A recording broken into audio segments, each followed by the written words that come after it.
actually our biggest job today. It was a $100,000 job into commercial client. So it took him a while to get back with me because he couldn't find the email. He's like, don't you follow up?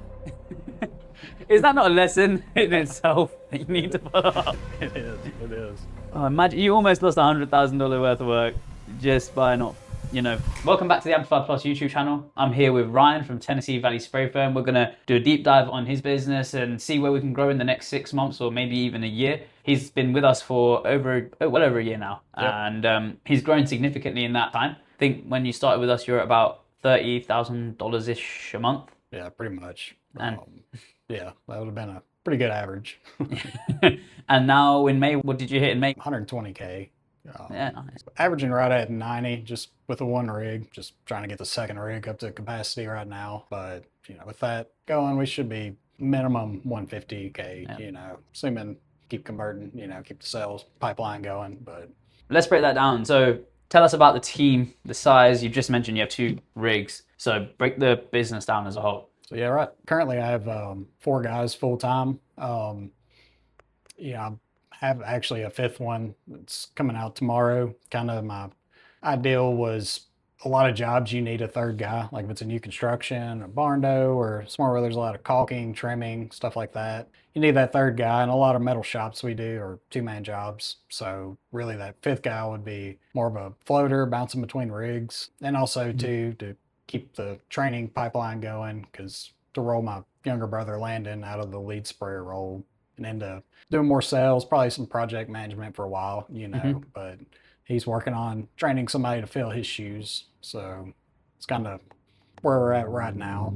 Just trying to get competent crew we trust to run both rigs, It's harder, it's easier said than done, right? With a competent crew, I'm sure. It is, and we already know. Yeah, we have a good reputation, and you just don't want to send somebody loose out on a job with your $130,000 rig. It takes a while to build that trust and for them to believe in our core values and our mission, and just for us to know they're going to do what they're supposed to do. They're doing a really good job. It just takes a little bit of time. Yeah. All right. And so your brother's going to be getting into sales at the moment. You're doing all the sales, is that right? Yep. Okay. Basically everything besides installs some days. I was going to say, you're just telling me you're back on the top. Does kind of explain it. Yeah. Yeah. That wasn't today, by the way. No, probably last week. No. All right. Well, okay. So I guess to fill the 2nd rig out, we're going to need more sales, more closing. So before we jump into how we're going to improve sales, let's try and get an understanding of what the current funnel and flow looks like. So do you know how many leads you get in every, should we say, a week?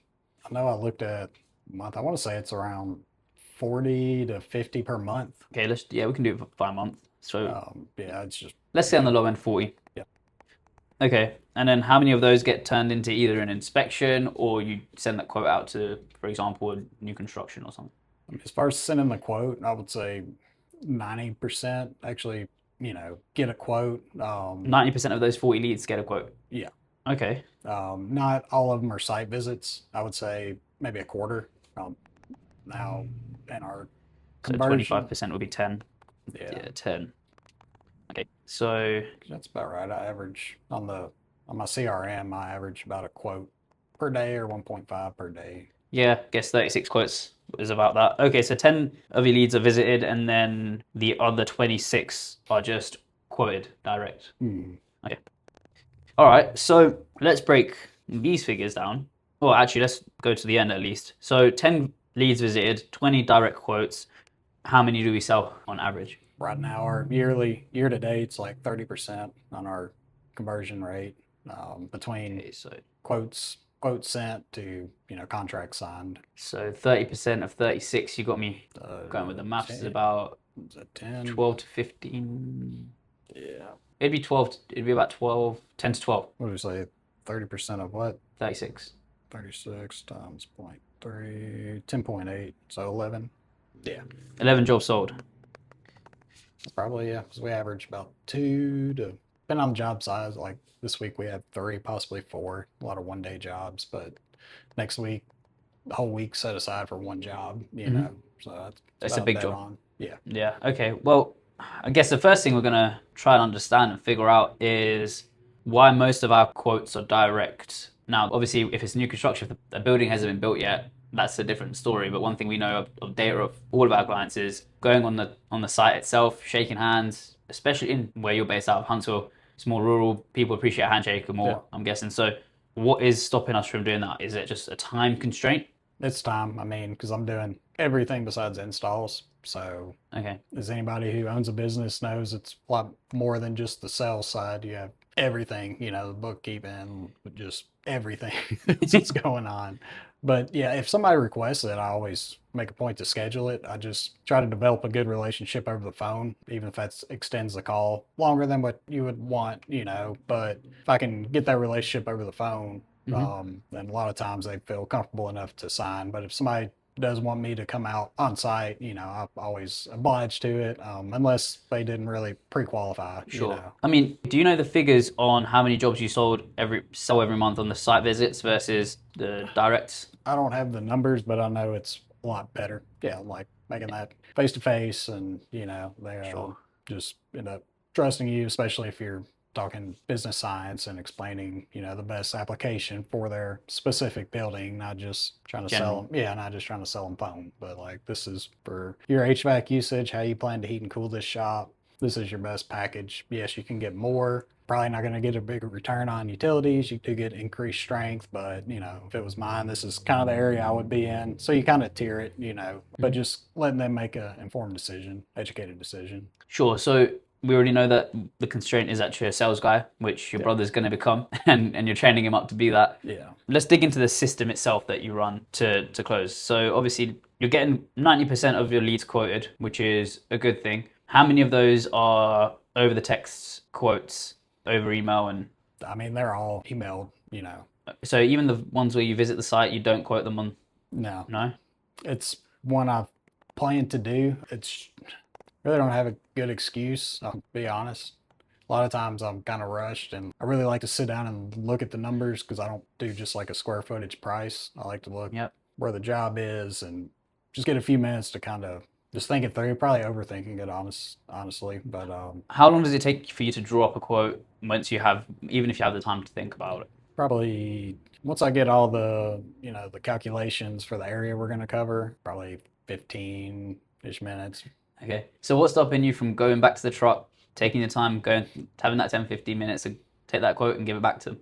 Myself, honestly. I mean, I don't have a good excuse. Normally, it's once I'm leaving one, crap, I got to be here in a few minutes, and that extra time, then as anybody who does any sales knows, that could be another 45 minutes of chatting, and I just try to develop that good relationship, and I know I could increase it by doing that for sure. Absolutely. Yeah. It's factual, in person. Make a decision on the spot. Absolutely. Especially when being yourself, being who you are, you're a very stand up, honest, trustworthy character. You're clearly already closing 30%, which, to be honest, the fact that these are all email quotes and you're still closing 30% is quite good. Because if we went in, this is quite an extreme one, but if we went and done all 36 quotes in person, your closing rate would probably be about 60%, at least 50. I believe that. So that's a good angle.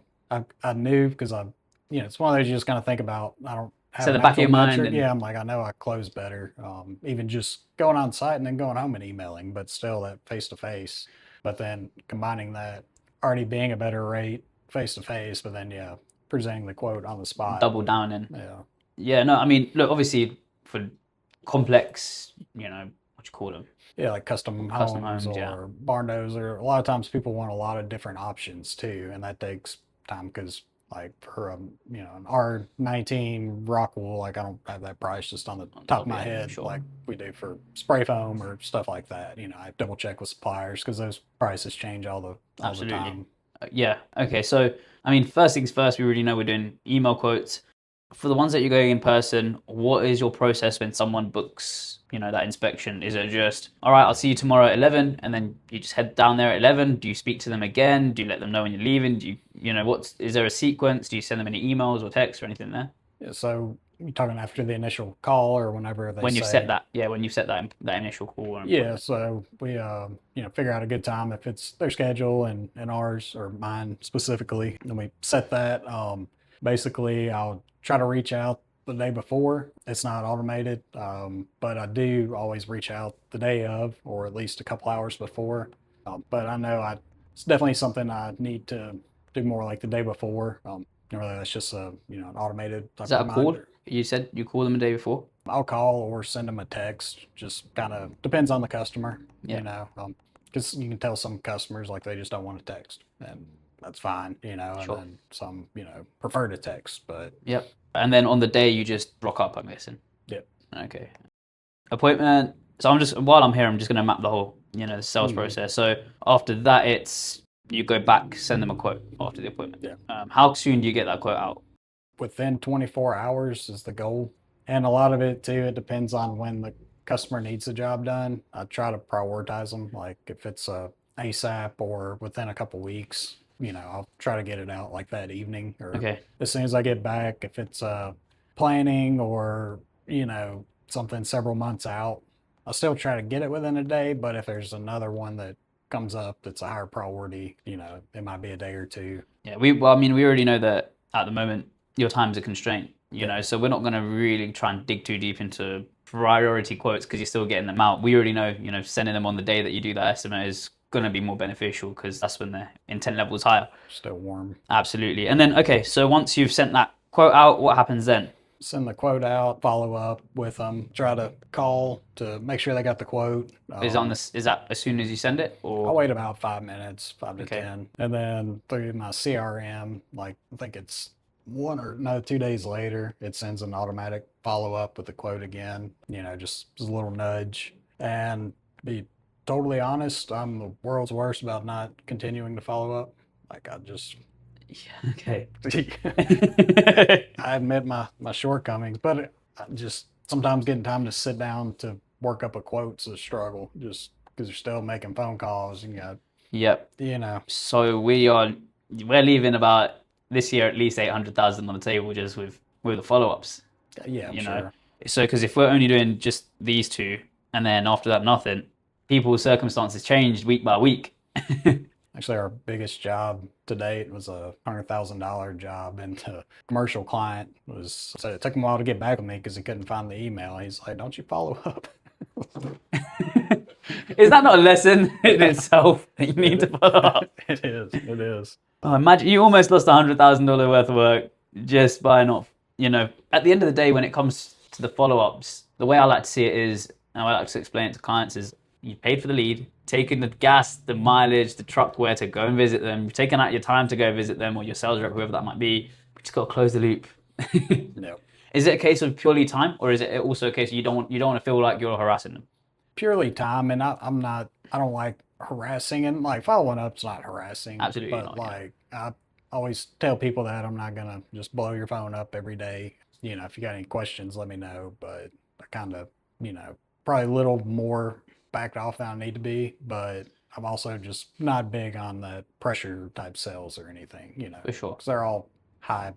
Average invoice is like 10,000, so they're big financial decisions for customers, and Absolutely. don't want them to regret it if I was to pressure them into a sale.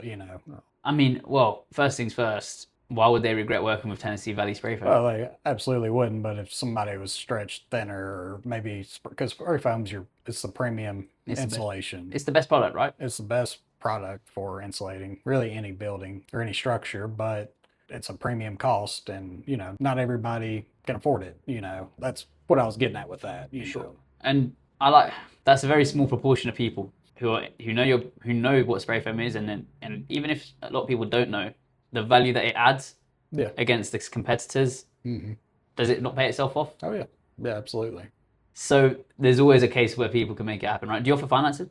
Yeah, through the CRM they offer it. Yeah. I think Y-Stack or something, which we offer financing so we can make it affordable. We do the best product in your area, and the product pays for itself. Why would it not be a good idea? Why would anyone regret it? Making that payment? No, I mean, know what you're saying. Yeah. You're 100% correct. It's just a lot of like kind of hobby shops or something like that aren't really heated and cooled. Like again, it's very small percentage, and I definitely an area I need to do more of. This is not me, I'm not you're judging or attacking you. You are one of a million people I speak to that think that following up, or people are going to be either harassed or they're going to regret their decision, because we were just speaking about this earlier on. the community and the space has a huge problem with guys that don't do jobs properly now and underbidding.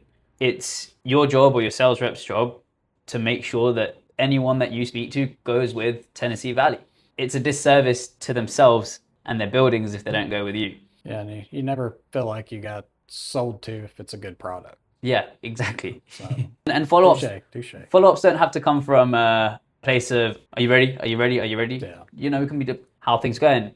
I know when you went there, I'm sure you speak to them and you have that rapport building. And like you said, you build that relationship. Yeah. You know, you can ask about their dog, their kids, whatever problems they're facing at the moment. And in that opportunity, there's always a way to say, you know, whether it's a workshop and it's hot in there, you can say, how you feeling in that heat, or how the critters, or, you know, it's a way in. And that's when it comes across as genuine rather than, kind of. are you ready to buy? Reach for that pain again, and yeah.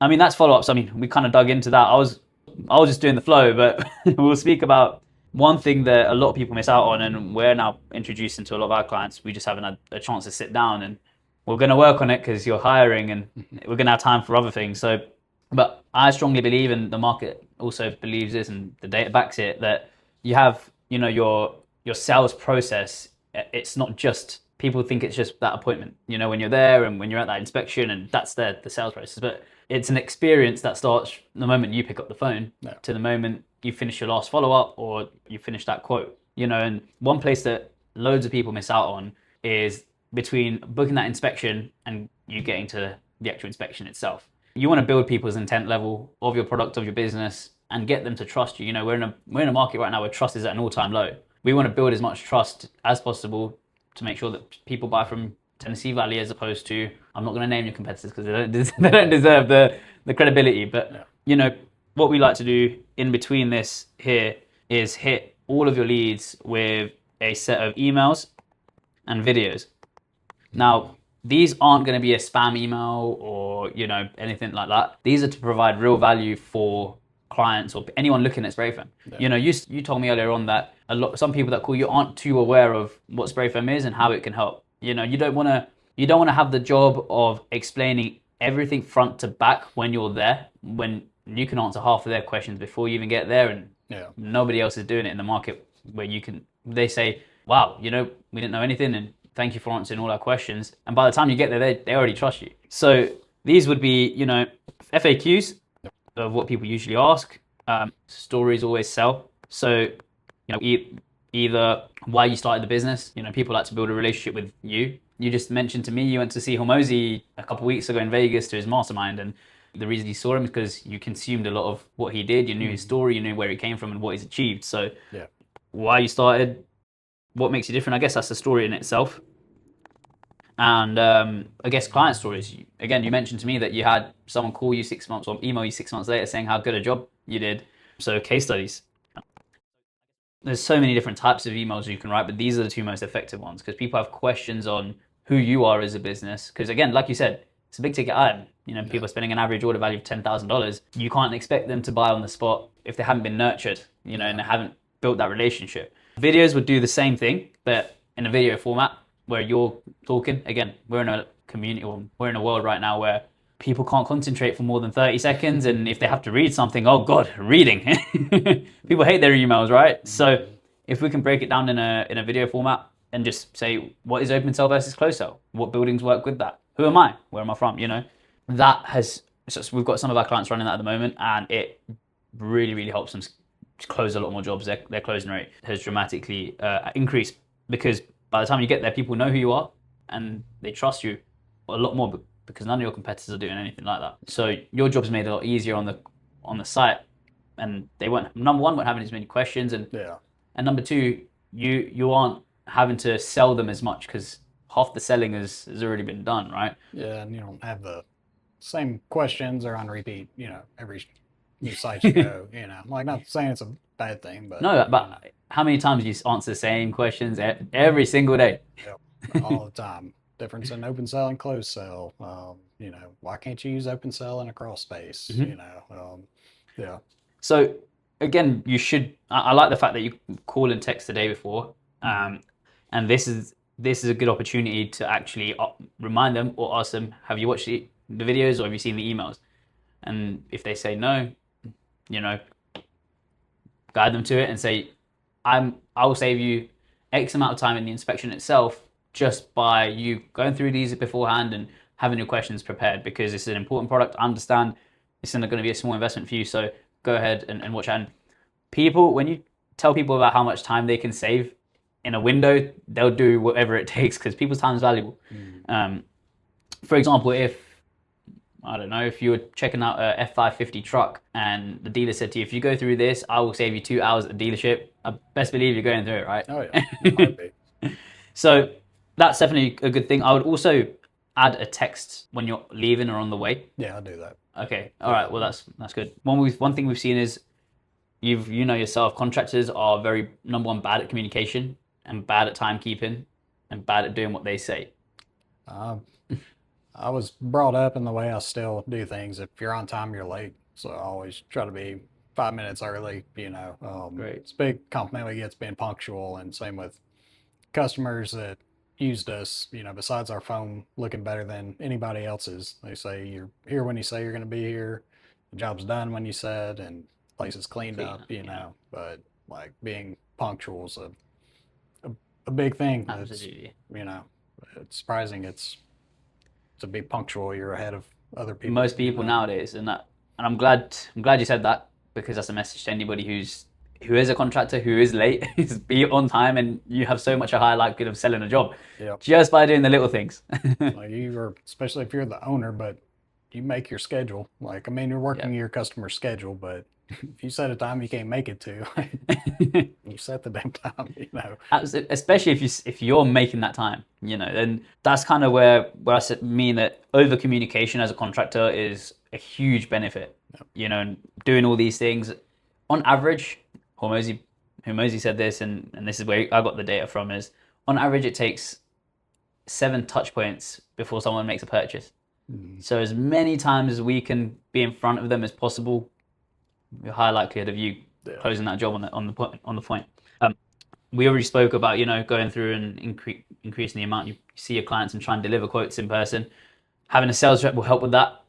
Saying that, you need to start doing that yourself, so that you can train your sales rep, because closing is the hardest part of sales. Objection handling is very difficult, and a good sales rep never has objections. But you're going to have times where you say the quote was 10% cheaper or this and that, and I need to clear up my place first, or so many things that people like to pull up that you're going to have to handle first before being able to teach your brother. Yeah, no, absolutely.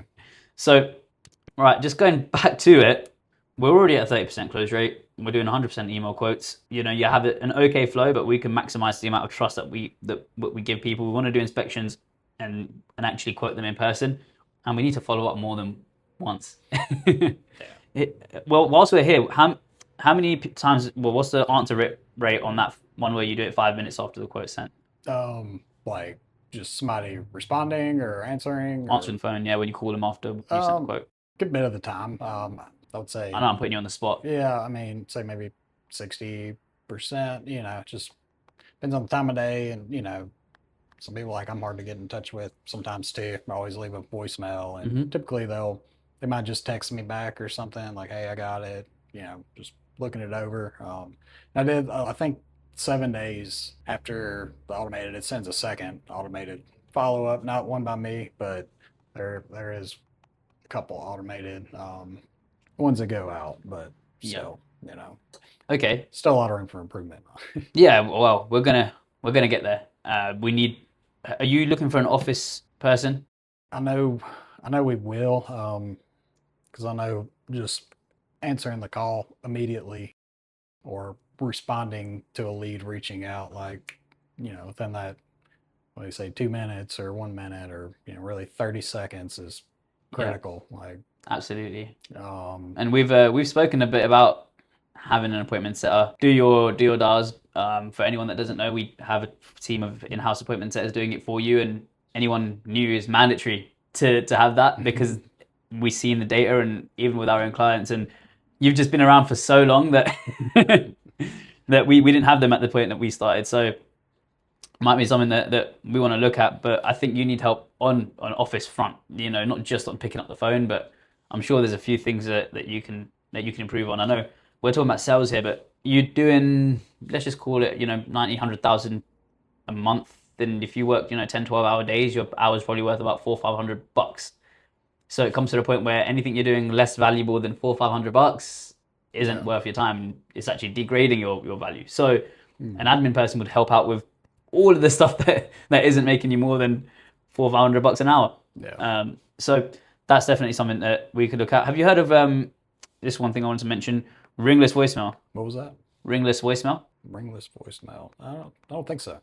All right. So what this is actually, there's quite a few providers that do it, but it's a hack that's been doing really well with our clients, and it's essentially a automated voicemail that you can ping out to anyone that you have a quote with. It doesn't ring their phone, but it leaves a voicemail. And what that obviously does is you can contact someone without even having to call them. You can blast this out to 50 leads a month that you haven't been in contact with or closed, and just ask how they're doing and where they're at. The response rates here are phenomenal. Really? Phenomenal, yeah. That's a good idea. So that saves you a ton of time. Then the ones that are actually interested will reach back to you. Exactly. I guess that's the easiest way to funnel. And then the ones that don't pick up or don't respond to this, you can have your team call, or now your new sales rep call, and chase them up that way. So that's another thing I'd advise here with you. I'll put top tips.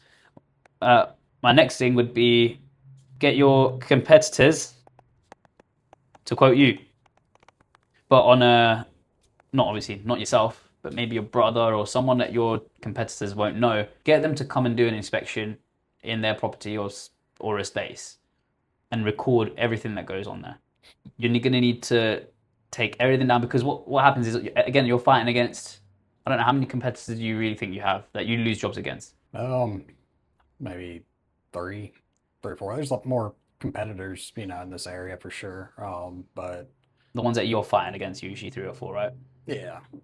So if you get those 3 or 4 over and you know exactly what their sales process is from start to finish, again, a lot of it works down to price, right? Or I've got more quotes coming is usually a typical thing where you find that. And if you can say, who are you waiting for? Or who have you already had quotes by? And they say one of those 3 people, or even more. What we've seen one of our clients absolutely crush it on when they did this, and they've got their closing rate up to 70% after doing this, they will literally recite the sales process to that customer that they're talking to. They'll say, I know exactly what they're going to do. They're going to do this. And a lot of the time they miss spots that you guys will find in the inspection. They're going to miss this. They're going to hit this. They're going to tell you this, this, this, and this. And either they've already had that inspection and they're like, how the hell did you know that? That's exactly what happened. Or they'll call you back after they've had that inspection and say, how the hell did you know that? Yeah. And that's a hack that I hope none of one that's watching this that isn't our client or is your competitor watches, because once you do that, I would definitely recommend this. If your brother's going to take over sales, he knows exactly what the sales process of a competitor is. And then my final thing, since your brother's coming in, is a call recorder. Have you heard of Claude? That's the most common device. I got the Max plan. Oh, you've got it? Oh, okay. All right. How's it going? Are you using it? Yeah, I've been using it more for KPIs, documents, some sales sheets, stuff like that. A lot of formative documents I do send customers, like comparing the, like a big one I get asked is the R value. So I have one that shows installation's efficiency. So, because a lot of people don't get that an R13 fiberglass bat is only an R13 in a lab. In here, it's like an R6, R7. Yeah. And so I've been using it for a lot of that stuff, a lot of documentation. Definitely haven't fully been utilizing it for sure. Yeah, well, you need to record your sales calls so that your brother can look at those and study those and become as good, if not better than you. And then you need to give that to him when he starts closing so that you can go through what he's doing and train him. I think SOPs are overseen in the industry because everyone's got everything in here. They don't know how to give it to someone else. And then same thing with you. I was speaking to Howard he's in Tennessee and just north of Chattanooga. And he's also got everything in his head. He's control freak because he wants to do an amazing job and he doesn't trust everyone. And I think you've got the same thing where you're struggling to let go of things because you feel like you do them better than anybody else. And yeah, I got SOPs, and as an owner, it is tough, but I also know, like, you're only as good a leader as how good the place runs without you there. Absolutely. So if your people aren't trained up, you're not a good leader. And Mhm. I definitely know that, but it's getting to that point, like I'm definitely not afraid to let go, but it's a trust thing, it's a nurturing. And we do have SOPs for our That's like metal good. shops, new house, like the different things we do. They were all written from all the mistakes we made. That's good. Sales wise, yeah, I don't, because again, it's been just me, so I definitely need to get a more formal SOP for that for sure. Yeah. So, Yeah, we also need to follow up more. And we need a system, I think, is what you're lacking.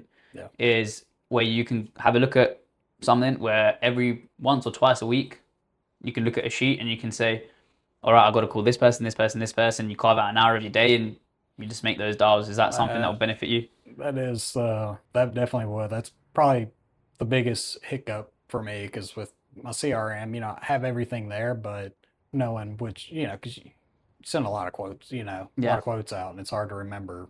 It's not easy in a place that when was the last time you followed up with them? Yeah. When are they due a follow up and how, okay. Well, we do all those things. We're going to help you. We're going to help you with that. I guess, is there anything that you want to add or you have to on the sales front to kind of cover and we might have missed it or you might have missed it yourself? I don't believe so. No, yeah, I mean, like It's pretty simple, your process, because you're the one doing everything. Yeah. And like as far as deposits, I don't take them unless it's a $30,000 job or bigger. Probably gonna change that. Yep. Sorry. Yeah. Deposits. Yeah. I can't believe I missed that. That's one I've been weighing back and forth because I just kind of did it old school, but especially for this area too. But what I tell people is, hey, if you trust us to insulate your house, I'm gonna trust you to pay us, and it works out. But you get in a lot of cash flow constraints. Absolutely. And, especially bigger jobs like that. The $100,000 one. You fronted the cost of the material? No, I only took 15%. Wow. So yeah, I did front. Yeah, you did. Yeah. Took a month, and yeah, that had me sweating. Yeah, I don't understand that one. Strictly Why we cash don't take basis, deposits? Why don't we take deposits? Well, I know you say it's like a commitment. If you trust us, we trust you. But there's no reason. I mean, a lot of people just get material paid for, and that's the best way, up front at least. Because at the end, have you had people cancel on you? I've had, I think, two. I rewritten my contract to help protect against that, but it's not a major issue. No. Okay, the biggest issue would be more rescheduling, and then trying to fill a gap in the schedule. But again, that being said, it does happen, but it hadn't been a pain for us. Well, rescheduling sucks. If they paid 50% or whatever the material is, I best believe they're not rescheduling. They want that applied. No, for sure. And they need to put up some sort of commitment because I got skin in the game then. Absolutely. Even if I know this one might be an easier way in, because I understand going from not asking for anything to asking for 40-50% is a big jump. Even if you say we'll go halves initially on the deposit, so I'll cover half the material, you cover half of it, just so we're both aligned, so we're both committed at the same level. I guess that's a way to break that barrier, right? Yeah, I mean, yeah, for sure. Kind of see how that goes and go up to 50 and see if there's any pushback or whatnot, because there's a bad trend of contractors taking deposits and then never showing up, and people get nervous, and I get it, so it's kind of one of those. Well, I guess if we do the rest of these things properly in that process and earn that trust, it's the same thing of what we do, right? We charge way more than what a truck in our industry would charge, and we have that up front because we make sure that they trust us and we show that we do a good job. And that's why, well, we were speaking about this before, but I can't believe I didn't write this, getting the testimonials. Yeah. Getting client testimonials, get them, even if they're not as comfortable in front of the camera, we can always ask for, we can always give them an incentive. Because to you, if you give them a $50, $100 gift voucher, that's going to pay up way more on the back end when you've gotten that testimonial with them, where you're standing next to them, explaining how much that they do for you. So again, you said you had a client message you saying how good a job you did. Yeah. Let's take advantage of that and head over. At the end of the day, I understand that you're so busy that even getting over there's a squeeze. We can make something happen. Or even, it doesn't even have to be you. You can get your brother to go out there and to get that testimonial. Was he the one who sprayed it? Yeah. Well, there you go. Even easier. He's built that relationship with them. Yeah. So I guess those are all the things that we can do and you can do towards now and the next 3-6 months. Scale up, and once you just hired the 5th guy. We'll see. He's coming out tomorrow, so good luck. I'm glad I caught you today. Otherwise, it would have been a storm around here, right? Yeah. Let's see. It's kind of have a shop day tomorrow, so yeah, there'll be a lot going on, a lot of consolidating, but yeah, it'd be a lot more hectic. Yeah, people coming in and out, and probably been a pile of people here at the table too. So eating and I normally try to feed them on shop days too. So oh, nice. Okay, well, I'm glad I'm not in anybody's way because I know a hungry man is an angry man. But no, I appreciate you